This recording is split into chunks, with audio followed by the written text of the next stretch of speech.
Ano ang desisyon mo? Be blessed tuwing Webes. Ako po si Father Fiel Pareha ng Santo Rosario Parish, Magalang, Pampanga. Tara po at magkapit pandasal na tayo.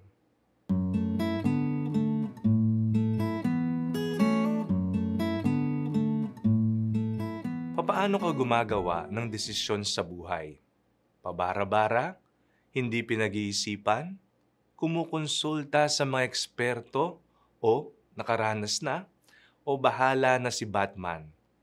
Sa ating paggawa ng desisyon at pagpili, lumilitaw ang ating mga pagpapahalaga sa buhay, mga prioridad at pagkiling.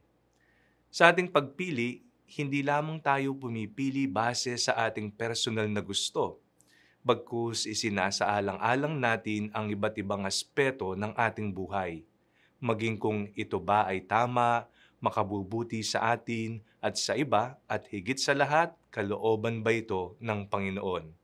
Tayo ay pumasok na sa panahon ng Kwaresma, at sa ikalawang araw nito, tinatanong tayo ni Moises sa unang pagbasa, "Binibigyan ko kayo ngayon ng pagpipilian, buhay o kamatayan, kasaganaan o kahirapan."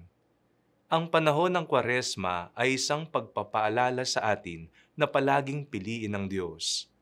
Ang lahat ng ating gagawin sa panahong ito, kagaya ng pagdarasal, pag-aayuno, pagbibisita iglesia, ay mga akto ng pagpili sa Diyos at pagpapahayag ng ating pagmamahal kay Jesus.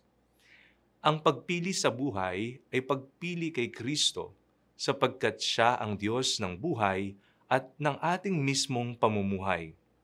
Kaya ngayong panahon ng Kwaresma, halika na at piliin natin ang Panginoon. Limutin ang sarili, pasanin ang ating mga krus sa buhay at sundin siya sa landas ng kabanalan. Manalangin tayo. Panginoon, araw-araw ka naming pinipili. Patatagin niyo kami at iligtas sa mga bagay na sisira sa ating relasyon. Amen.